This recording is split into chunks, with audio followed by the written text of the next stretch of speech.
tell you when. We'll go right at one.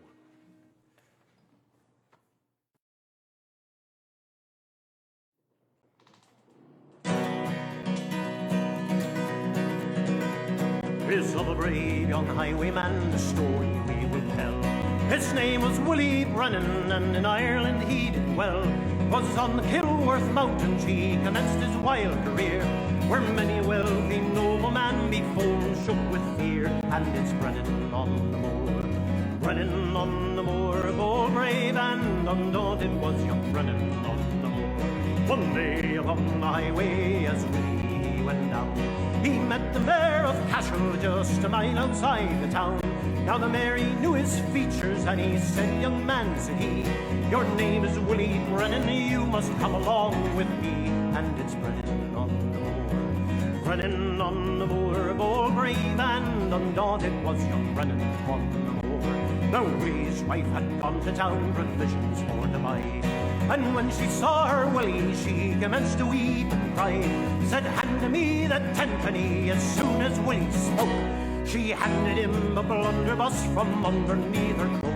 For young Brennan on the moor, Brennan on the moor, bold, brave and undaunted was young Brennan on the moor. Now with this loaded blunderbuss the true fight will unfold.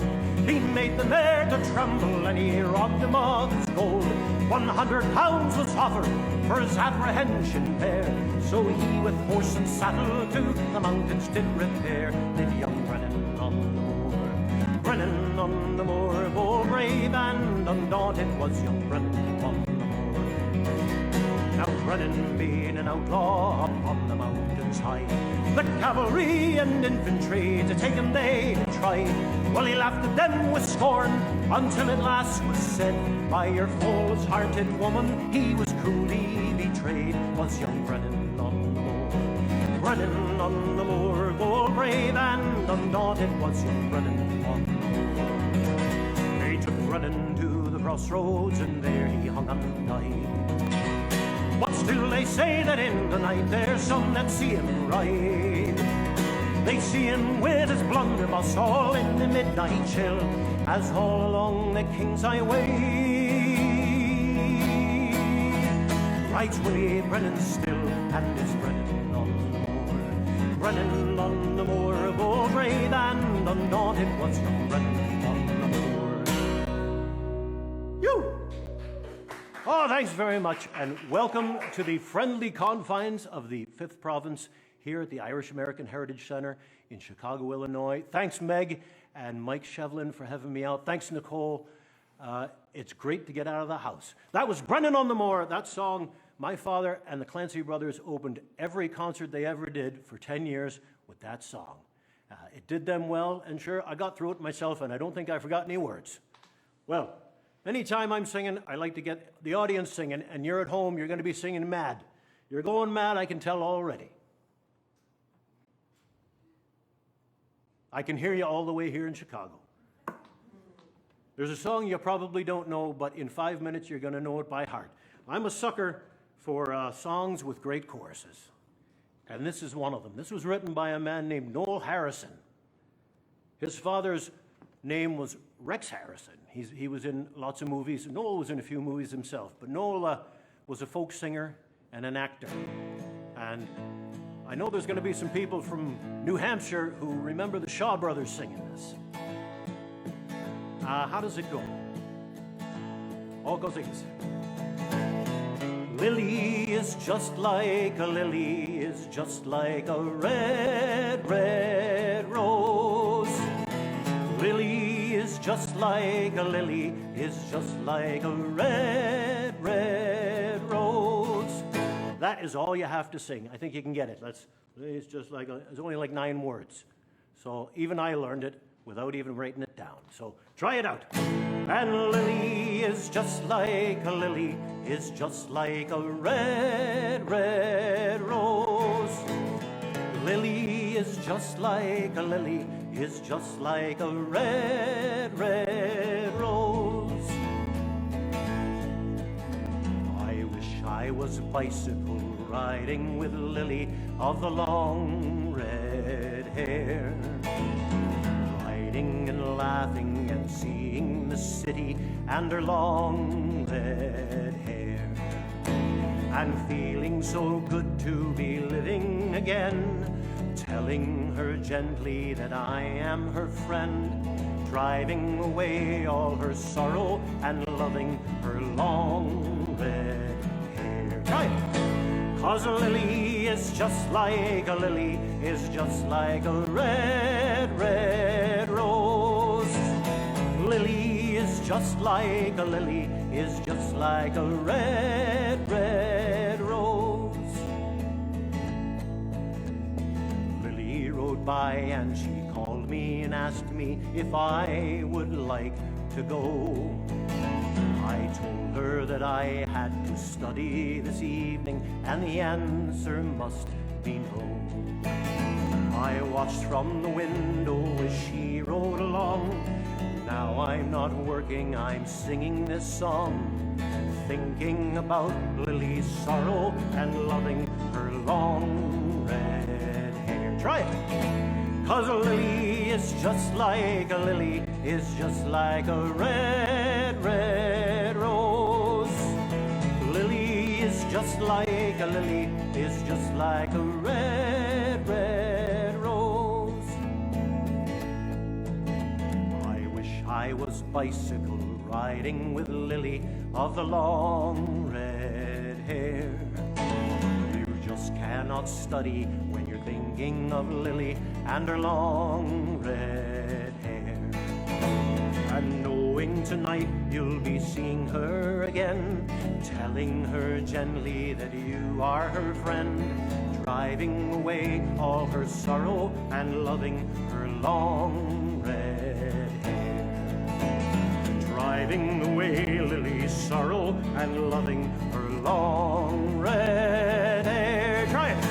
'Cause a lily is just like a lily, is just like a red, red rose. Girls, try it! Just like a red, red rose. And Lily is just like a lily, is just like a red, red rose. Lily is just like a lily, is just like a red, red rose. Now, you've got a new song. Oh, thank you, everybody. And I forgot to mention, I'm going to be interacting here. If you've got any questions, my lovely wife is here manning the boards, womaning the boards, excuse me. And today's International Daughters Day, and my daughter's here. So she will be hunting ghosts here in the big old grade school. This was a grade school, girls. Sorry, this was an insane asylum. Well. Oh, from Prague. Ah, very good.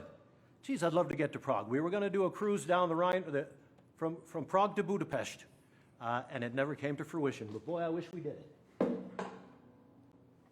This time of year in Ireland is when, well, it used to, when my father was growing up, he told me that winter time was the loneliest, coldest, grayest time. And it was always sounded by the curlew's cry. It was the only bird you'd hear in the middle of winter. And it nested out on the moors. And it was the loneliest sound he said he ever heard. And the curlew was going extinct because the moorlands were drying up and they were building on them. And now I've heard the curlews are coming back. So you'll hear that lonely cry in the middle of the winter in any town in Ireland. And Katie, he said you could hear them cracking on the ice and then do their lonely warble. So I forgot about this song. My father recorded it, I recorded it, and then I have a great friend who requests it every time, and I learned it just for her. So she knows who she is. Oh, I'll change keys. That'll be good.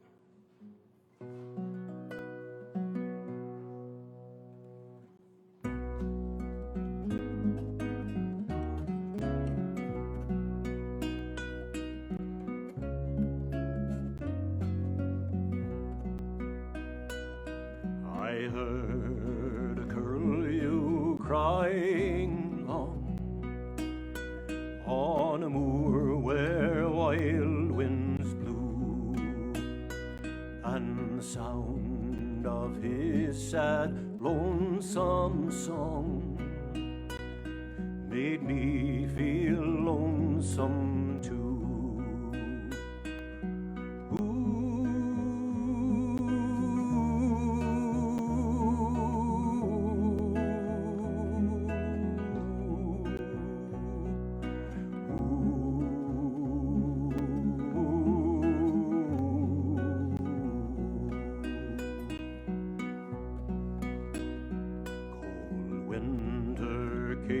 And the moorlands froze, and the winds howled loud and long, and often echoed through the hills. I heard that curlew's song.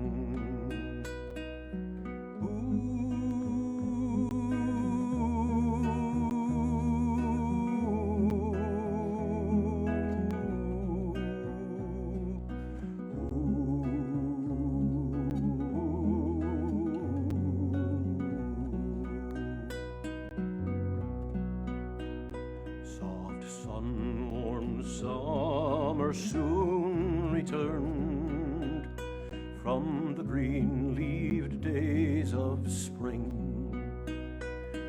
I soon forgot that lonesome song that I heard that curlew sing.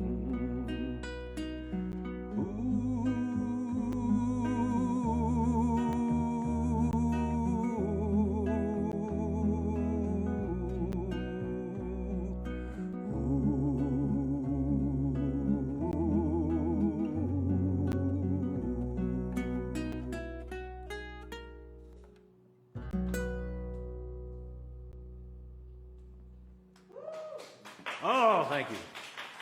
I've always loved that song, and made it even more special, I played it on my father's guitar. He died 13 years ago, and he was the last man to change the strings. Yeah. Oh, and I'm humbly accepting donations at my PayPal account and at my Venmo account. If you feel inclined to do so, that would be great. My poor starving family in Chicago would thank you. And my poor starving family in Ireland would thank you. And my poor starving family in New Hampshire would thank you.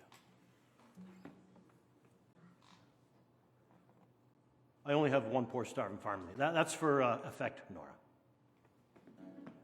Don't you worry. Hey,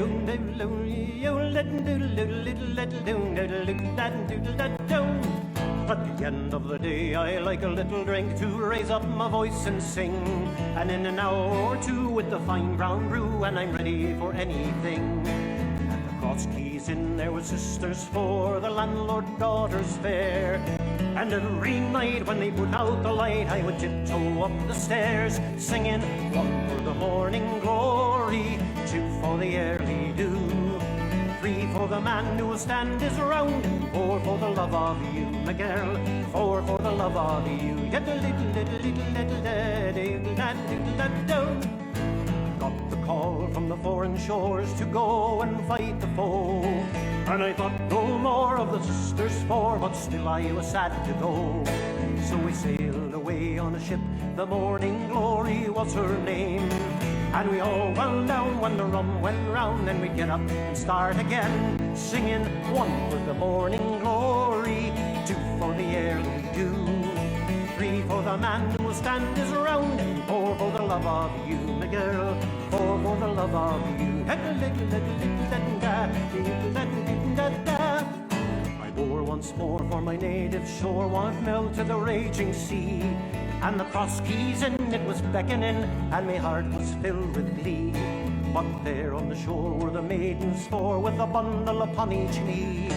There were 3 little girls and a bouncing boy, and they all looked just like me, singing, 1 for the morning glory, 2 for the early dew, 3 3 for the man who will stand his ground, and 4 for the love of you, my girl, 4 for the love of you. Singing 1 for the morning glory, 2 for the early dew, 3 for the man who will stand his ground, and 4 for the love of you, my girl, 4 for the love of you.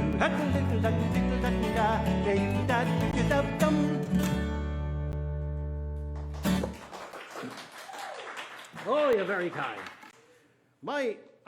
Our kitchen table when I was growing up, we ate our dinner there, and we also learned everything about Irish history there. We'd sit down at dinner, no matter if we were having steak or pork or mutton or spaghetti, there was always a big pot of spuds too. My mother would have to cook 5 pounds of spuds for every meal.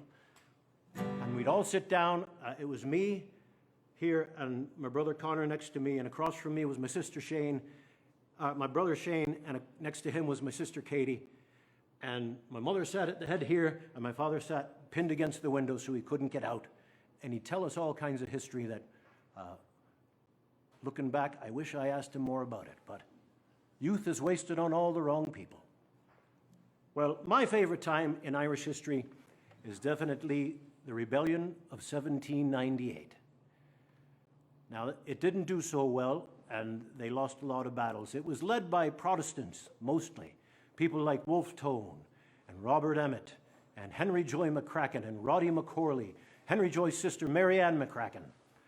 And they would go around, they were the educated people, the Protestants, and they would go around gathering up small armies, mostly of farmers.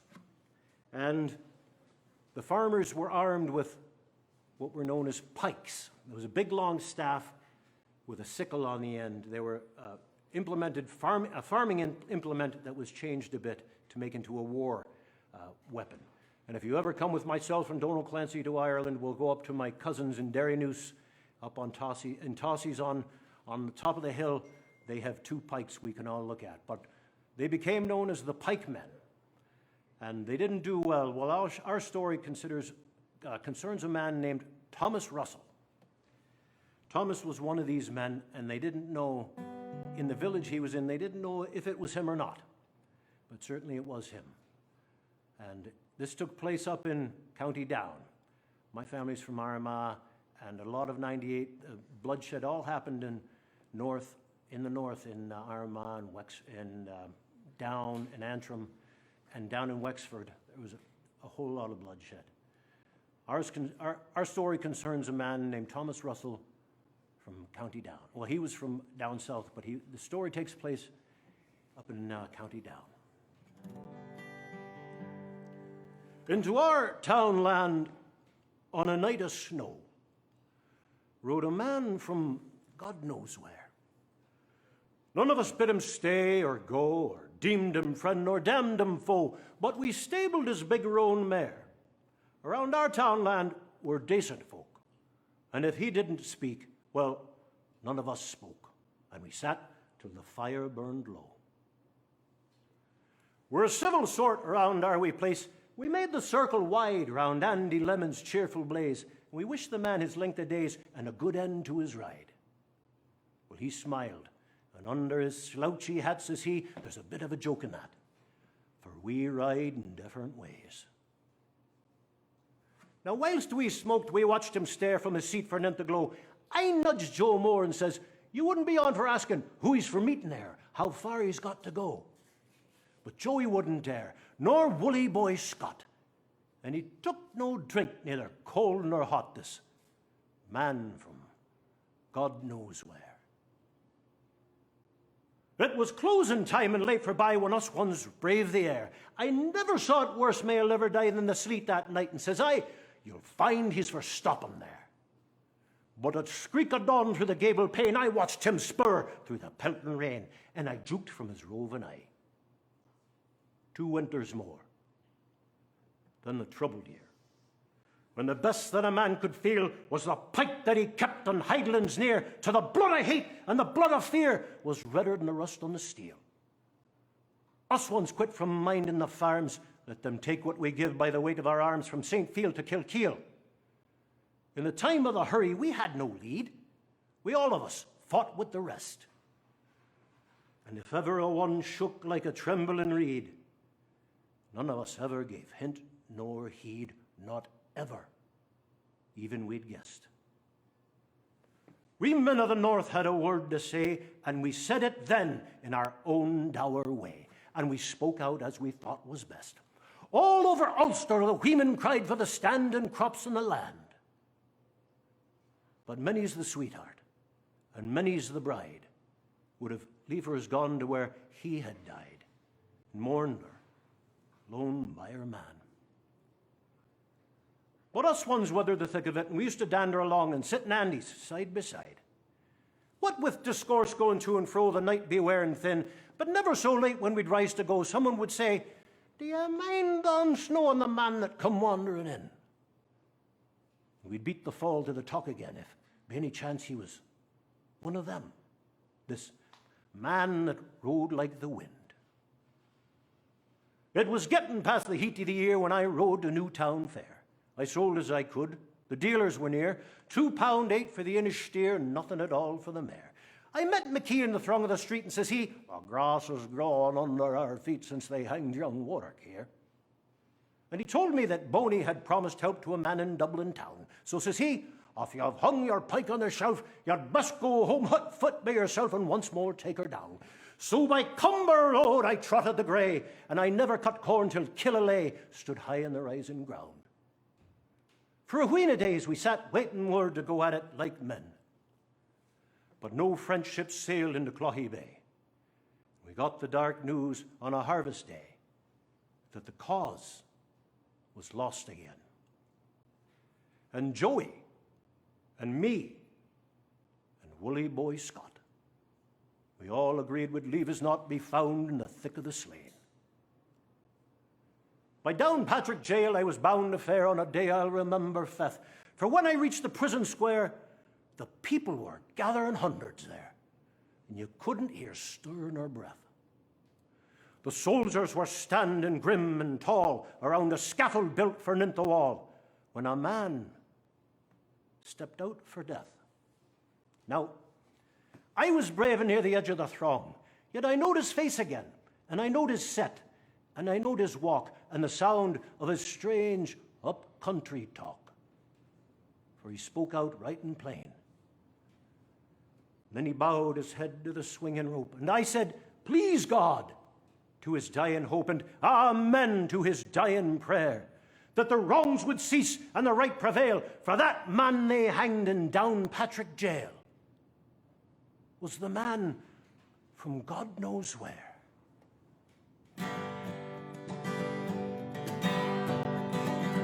An Ulster man I am proud to be, from the Antrim glens I've come, and though I've laboured by the sea, I have followed fife and drum. I have heard the martial tramp of men, I've seen them fight and die. Ah, lads, it's well I remember when I followed Henry Joy. I pulled my boat onto the shore, and I hid my sails away. I hung my nets upon a tree, and I scanned the moonlit bay.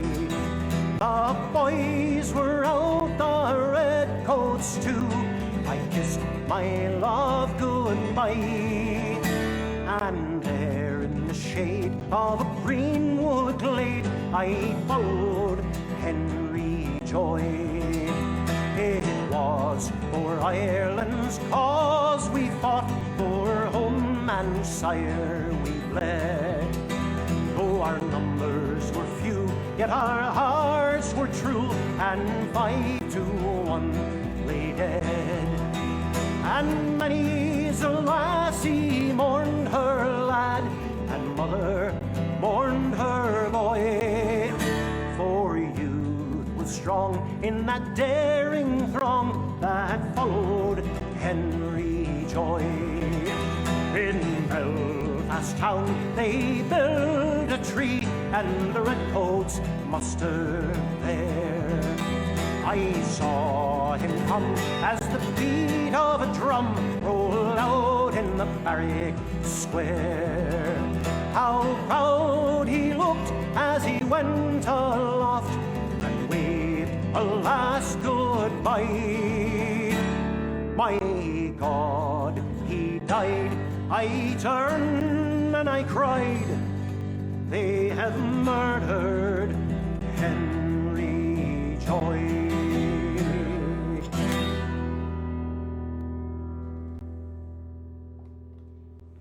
You just experienced dinner at my house.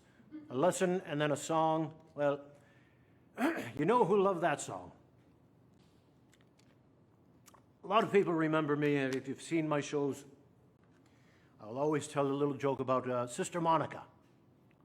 Sister Monica, indeed, there was a Sister Monica, and I had her growing up. And Sister Monica, she has passed away since the last live show I did. Now, I have some cousins, my older cousins, my father's first cousins. There's Pat Boyle and Tommy Hardiman, and certainly all the Boyles, Charlie and Brian. They're all 30 years older than me. They all had Sister Monica in school. My sister and my brothers and I all had Sister Monica in school, and my niece, who's 20 years younger than me, had Sister Monica in school. She was just a saint walking this earth, and we're sad to see her go. But she did tell me one time that she always wanted to go to Ireland, and when I saw her one time after I left Dover Catholic, she said that she finally made it to Ireland. She and another nun went on their first vacation to Ireland. They landed in Dublin, they rented a car, and they drove up to God's own country to the north of Ireland. And they were driving around ages. They went up to see the Giant's Causeway, and they went to the Glens of Antrim, and they came down into County Down and up into the Slieve Gullion in Armagh. Then they were back up in the Antrim Mountains, and wouldn't you know it, their car ran out of gas. And they didn't know what to do. Well, they saw an old farmhouse. So Sister Monica and Sister Bernadine went up to the door, and they knocked on the door, and who answers the phone but answers the door but an old farmer? And he says, "Yes, sisters, what can I do for you?" They said, "Our car has run out of gas, and we don't know what to do. We're so far from a filling station." And he said, "Well, I wouldn't know what to do. I do have plenty of petrol, but I don't have anything to put it in." And Sister Monica said, "You must have something. Search the house." So he did. He searched the entire house, and he came back to the door, and what did he have in his hand but what they used to call a gazunder. My father called it a gazunder. It goes under the bed. For in the middle of the night, if nature calls, you pull it out. That's a gazunder. Well, it was clean. And he went out to the barn, and he filled it with gas, and he handed it to the nuns, and the two of them carried it very, very carefully down to their car. And they were tipping it up to put it into the gas tank, and what drives by but a long stretch limousine? And the back window rolled down, and who was it but the Reverend Ian Paisley? And he said, "You know I don't agree with your religion, but I admire your faith." Anybody gonna laugh? Nah, all right. Well, I had an Uncle Jack. Uncle Jack, my father's brother, was a great man. He was Ireland's most reluctant farmer. And he was a music man. He played the fiddle, and he played the pipes, and he played the whistle, and he sang. And constantly he was walking around lilting to himself. I do it myself, to my family's consternation. I'm always singing, but Uncle Jack was always singing. And if you're Irish and you have an uncle, then you have an uncle who walks around the house going, "Hey, da-doodle-dum-da-diddly-day, well, this song is about just the man, and this song could be about my own Uncle Jack. And if you can get the chorus, if you're sitting there sipping on a harp lager or maybe a glass of water, watching me on your computer, I want you to sing along.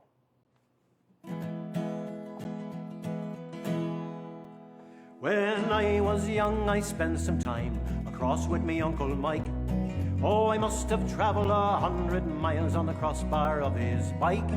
And as we rattled along the lane, Mikey'd start to sing a song without a single word. And as the cycle bell would ring, he'd go diddly-ay-da-doodle-lum da diddly-day-da, hey-you-like-da-doodle-lum da diddly-day-da, skidly-ay-da-doodle-lum da diddly-day-da, hey-you-like-da-diddly-day-da.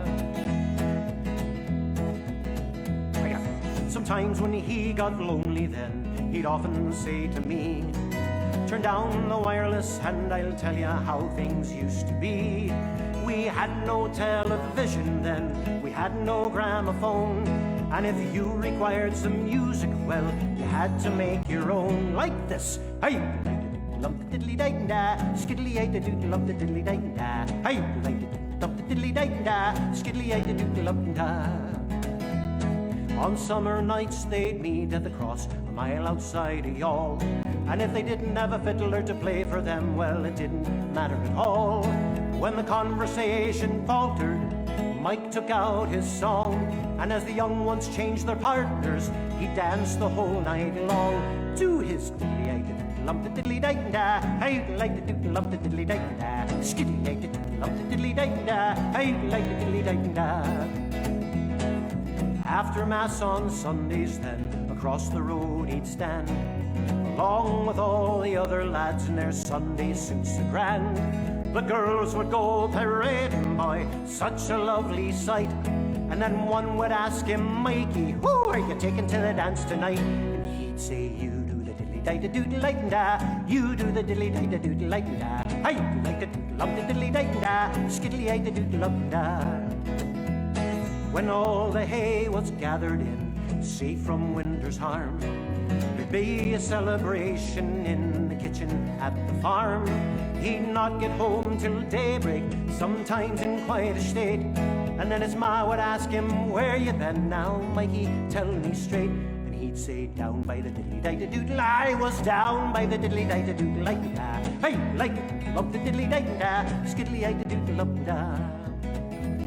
When Uncle Mikey passed away, I was a man myself, but he left me a cottage and acre, 'twas the sum of his worldly wealth. The crowd would go crazy then, he was such a popular guy.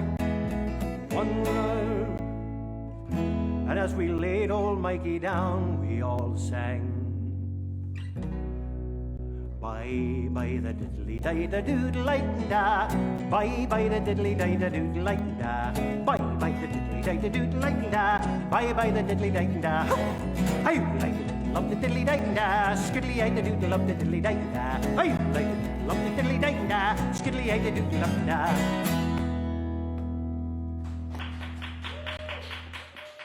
That proves it was live. If I recorded that, I'd have gone back and fixed that, but what can you do? I forgot the words. Ah, well, that's what happens when you get to be my old age. You forget the words. Another thing we learned about sitting at our kitchen table was our own mythology. We must have spent thousands of dinners talking about Conor McNessa and the Red Branch Knights and Cuchulainn and the Red Bull of Cooley and Grace O'Malley. And I said, Dad, geez, that Conor McNessa and the Red Branch Knights sound an awful lot about like King Arthur. And my father went, don't believe everything you see on TV.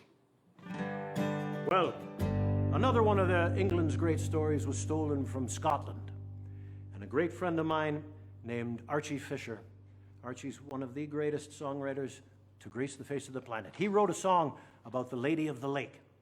And I was playing with Archie one time, we were going to have a session, and he said, Rory, you do my song, The Witch of the Westmere Lands. I was very nervous. I said, I do, Archie. He goes, I've written a sequel to it. So at the session, you sing the first one, and then I'm going to sing the sequel.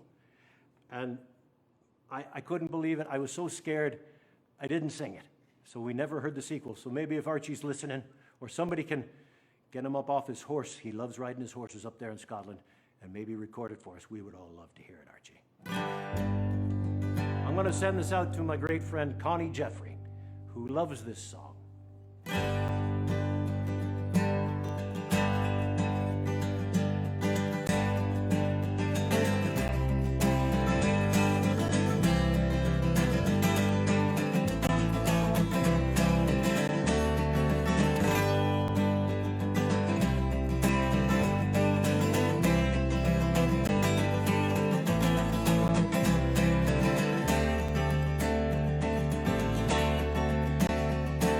And pale was the wounded knight that bore the Rowan shield.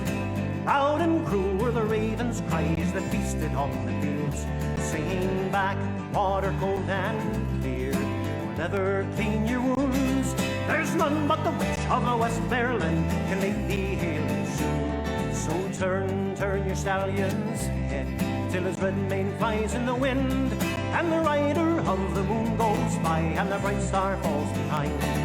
And clear was the paly moon when his shadow passed him by, below the hill with the brightest stars, when he heard the owlet cry, saying, why do you ride this way? And what for came you here? I see the witch of the West Marylands that dwells by the winding deer, and it's wearied by the Owl's water and the misty brake burn way, till through the cleft in the Kirkston Pass the winding water lay.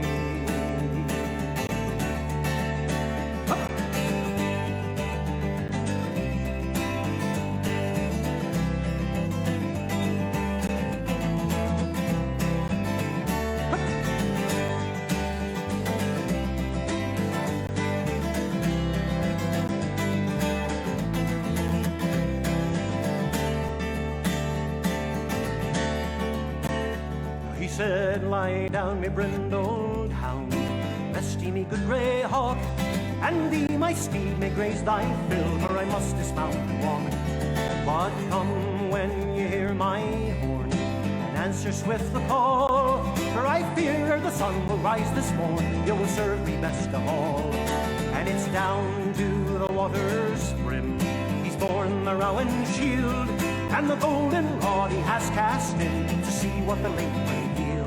And wet goes she from the lake, and fast in feet when she won, half the form of a maiden fair with a jet black mare's body. And loud, long, shrill he blew till his steed was by his side. High overhead the grey hawk flew, and swiftly he did ride, saying, horse, well, me brindled hound, fetch me the jet black mare, stoop and strike the good grey hawk, and bring me the maiden fair.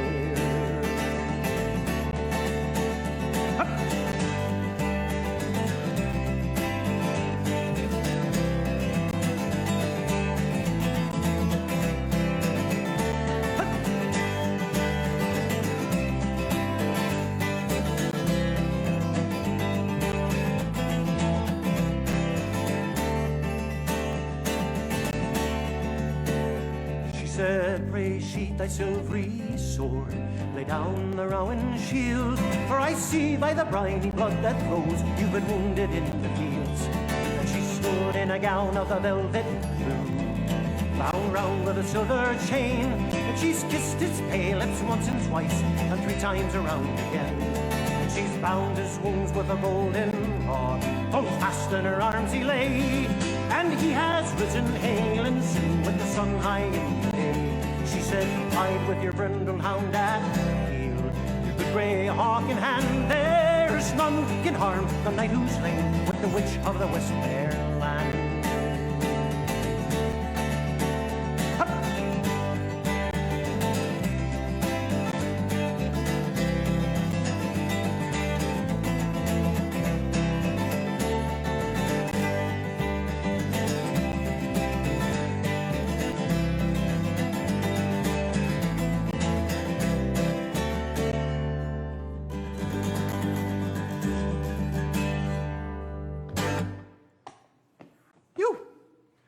To the West Marylands.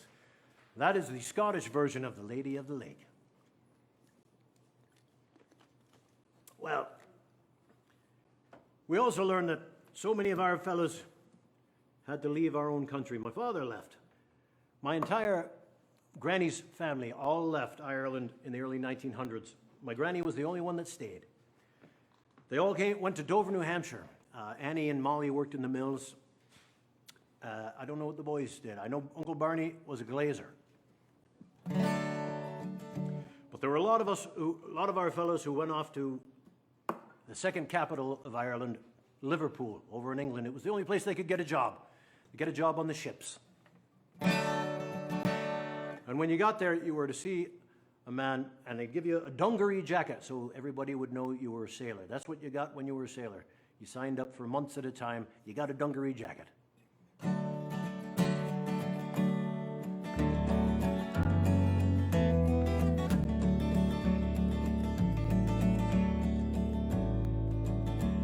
Think of how this goes.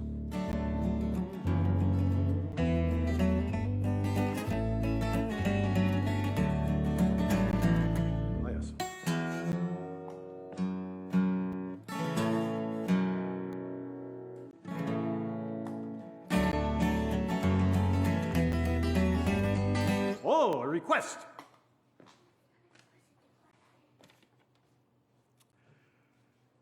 Daddy, please finish quickly. I want to go home and watch Enola Holmes.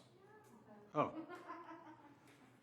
Oh, D.B. Baca asked, what was your father's favorite song? My father's favorite song? That's a tough one. He liked a lot of songs. My favorite song of his, of course, is Four Green Fields. But my father's favorite song, I don't know. He listened to a lot of music.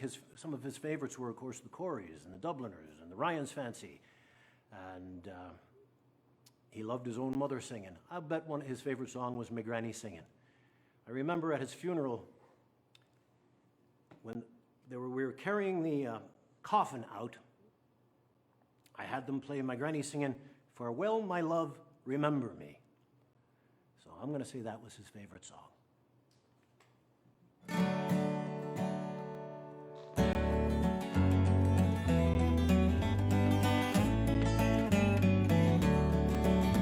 As I went walking down London Road, I came to Paddy West's house. He gave me a feed of American hash, and he called it Liverpool Scouse. He said there's a ship that's a wanting hands, and on it you'll quickly sign. The mate is a tyrant, the boatswain's worse, but she will suit you fine. Put on your dungaree jacket and walk up looking your best, and tell them that you're a poor sailor lad that came from Paddy West. Now when we had finished the feed, me boys, the wind began to blow. He sent me up to the attic, the main royal fore to stow. But when I got up to the attic, no main royal could I find. So I turned around to the window and pulled the window blind. Put on your dungaree jacket and walk up looking your best, and tell them that you're a poor sailor lad that came from Paddy West. Now Paddy, he piped all hands on deck, their stations for to man. His wife, she stood in the doorway with a bucket in her hand. And Paddy cried out, now let her rip, and she flung the bucket our way, saying, "Clew up your fore and mainsail, boys, we're taking in the spray." Put on your dungaree jacket and walk up looking your best, and tell them that you're a poor sailor lad that came from Paddy West. There's only one more thing for you to do before you sail away. Just take a trip around the table with the bullocks on display. And when you are asked, was you ever at sea, you could say 10 times round the horn. You can tell them that you was a sailor since the day that you was born. Put on your dungaree jacket and walk up looking your best, and tell them that you're a poor sailor lad that came from Paddy West. Put on your dungaree jacket and walk up looking your best, and tell them that you're a poor sailor lad that came from Paddy West. Oh, thank you. Now, a song from the same town about the oldest profession in the whole world. Sailing.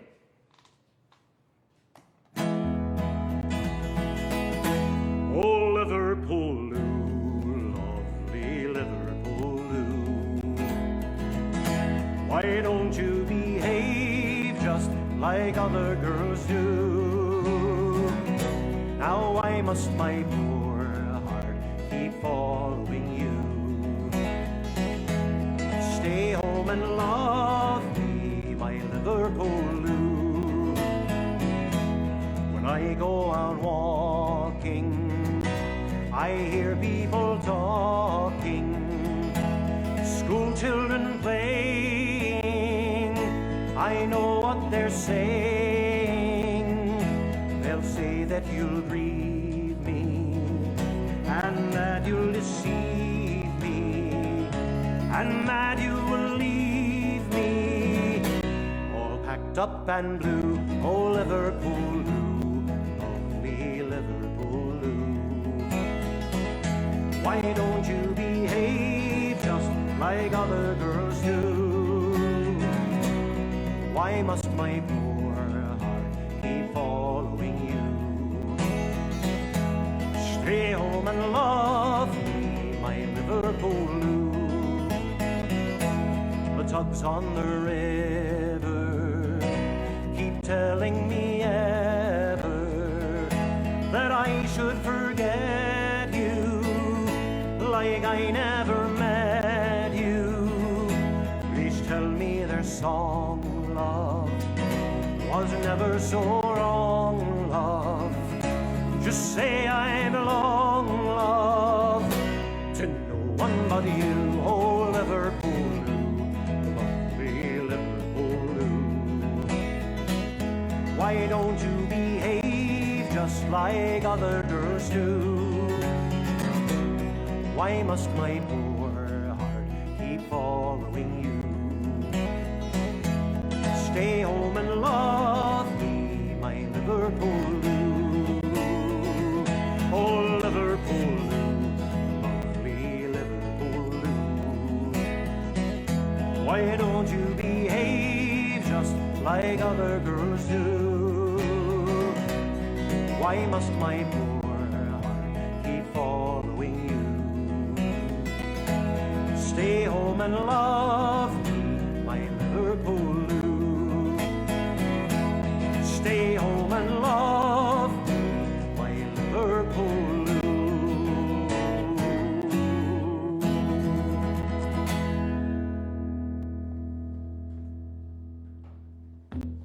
Oh, thank you. When we were growing up, I grew up in America. I was born in Drogheda, in the tiny county of Louth, and when I was 2 years old, we moved to Dover, New Hampshire, where all the family was. And that's where I grew up, but we'd go back every year at least. And one of my father's favorite villages to visit, and we ended up staying there quite a bit at Terry McKevitt's fabulous hotel in Carlingford. It's right there, nestled beneath the Cooley Mountains, and you look across Carlingford Loch to the Mourne Mountains. It's the most stunning village, and my father thought so much of it, he wrote a song about it. And Mary Gums asked for this song. But my parents tried to buy a house in Carlingford. At one point, the rail station that is right on the water below King John's Castle, it had been abandoned and it was for sale. And my parents looked into it, and the real estate agent took them down and they pulled the board off the door and they went in. And obviously some teenagers had been down there and drinking beer and spray painting things, and somebody painted 666 on the wall, and my mother turned and ran for the hills and said, I'm not buying a house with that painted on the wall. And then my father tried to buy a plot up on the hill above the town, and the fire department told him you can't get a fire truck up there, so we can't give you building permission. My father thought it was personal. Wouldn't he laugh now to see about 3 neighborhoods up exactly where he was going to build a house.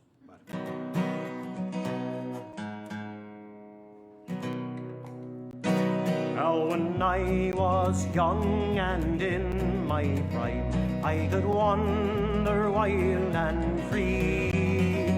There was always the longing in my mind to follow the call of the sea.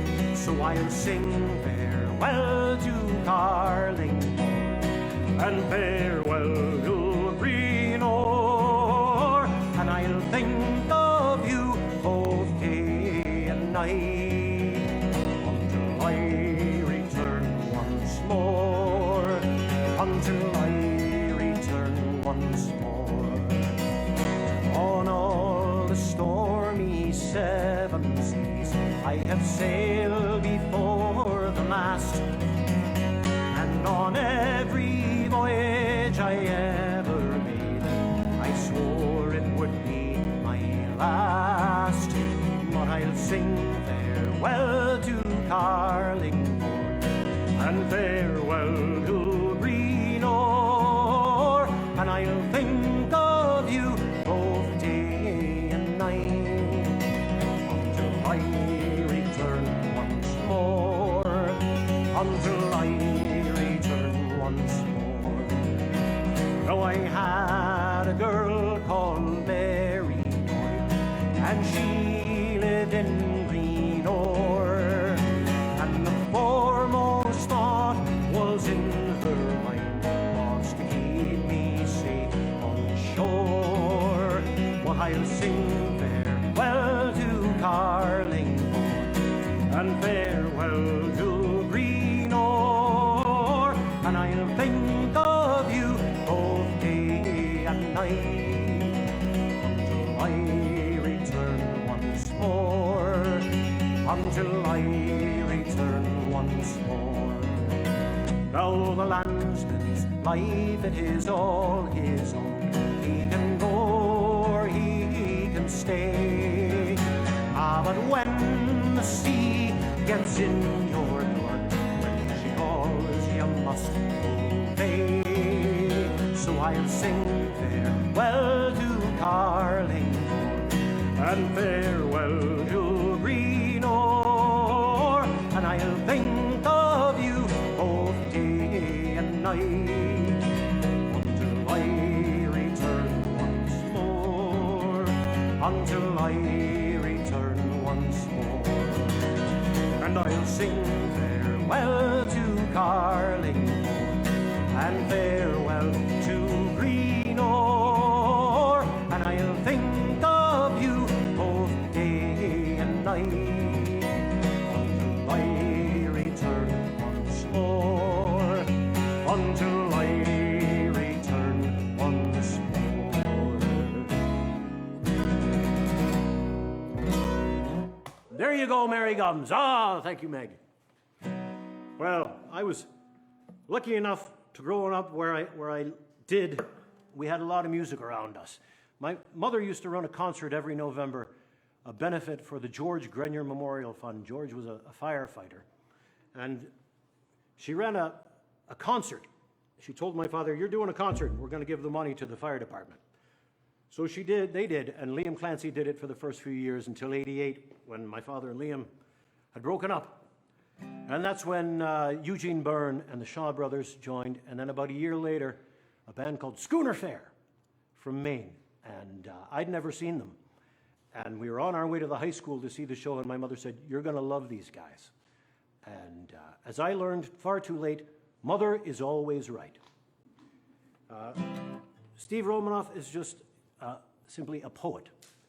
We lost Tom Rowe, the bass player, about 14 years ago now. Steve and Chuck are still playing away. If you get a chance to go see them, go see them. They are simply the best. And I've learned so many of Steve's songs, and I can't believe I'm going to play this one. And I hope he doesn't get mad. And I'm going to bash it out.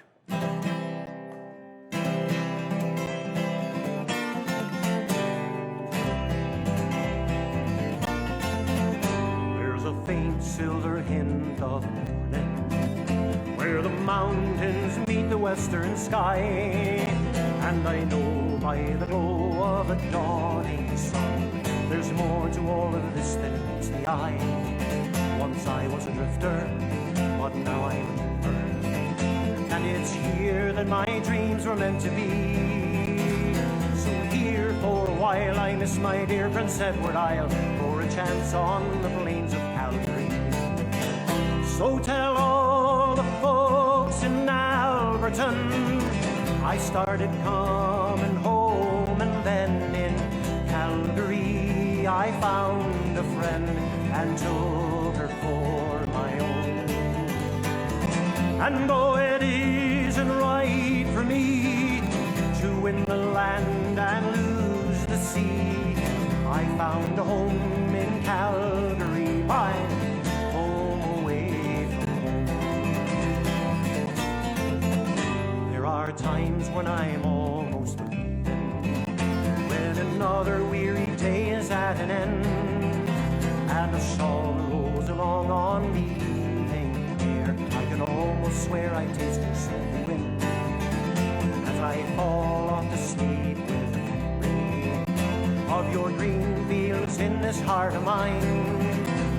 A dream can go free among the fields of Calgary till it finds its way home to the Maritimes. So tell all the folks in Alberton I started coming home, and then in Calgary I found a friend and took her for my own. And though it isn't right for me to win the land and lose the sea, I found a home in Calgary, my home away from home. If they should ask how I'm doing fine. If they should ask how I happen to stay, if they should ask, say the chance of a lifetime stole my heart away.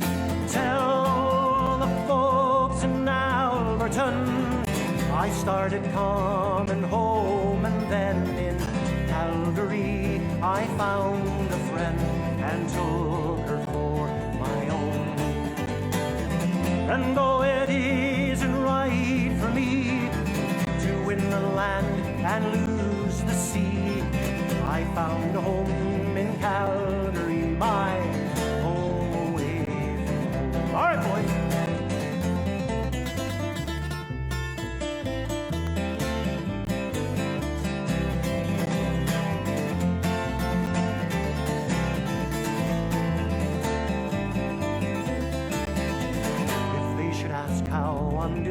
I'm doing fine. If they should ask how I happen to stay, if they should ask, say the chance of a lifetime stole my heart away. Tell all the folks in Alberton I started coming home, and then in Calgary I found a friend and took her for my own. And though it isn't right for me to win the land and lose the sea, I found a home in Calgary, my home away from home. And though it isn't right for me to win the land and lose the sea, I found a home in Calgary, my home away from home.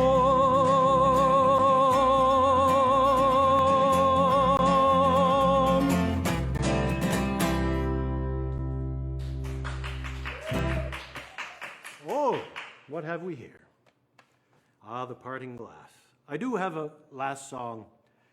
I play with Donald Clancy quite a bit. Well, we haven't played in a while now, but Donald plays The Parting Glass so well. I don't want to insult anybody by playing it so poorly myself. I do have a parting song, though. I want to thank everybody for joining me tonight. Thanks to the Irish American Heritage Center and Meg and Nicole and Mike Shevlin for asking me to do this. It was fabulous to get out of the house, and this is the most beautiful bar.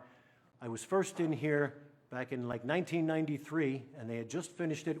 We recorded a video out in the theater, myself and my brothers Shane and Connor and Brian Sullivan, and we did it with Peter Yates and Mark Howard and his Trinity Irish Dancers. We did a video. I'm sure it's still a hot seller on Amazon. I'm sure you can still get it. No, you probably can't get it, but that might be for the best. Peter Yates was fabulous. The Trinity Dancers, fabulous as always. It was me. Well, thank you for joining us. I'll sing one last song. In Ireland, there was a tradition. At 11 o'clock, the bars closed. And the barman would say, "It's time, gentlemen, time."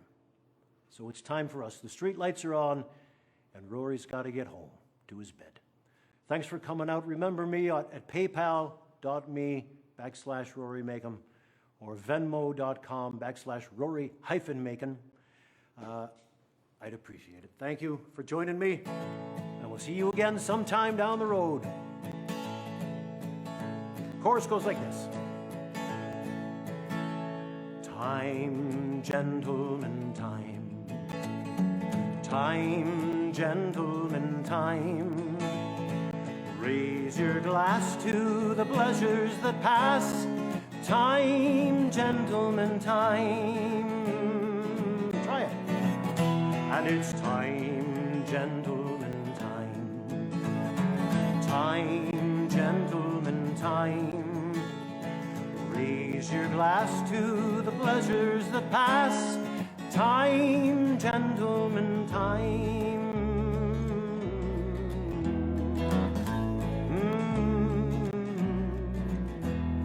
Here's to our town, our own Dublin town, where the pubs have to close on time. You're in heaven by 7, you're thrown out by 11. I calls it a bloody crime, but it's time, gentlemen, time.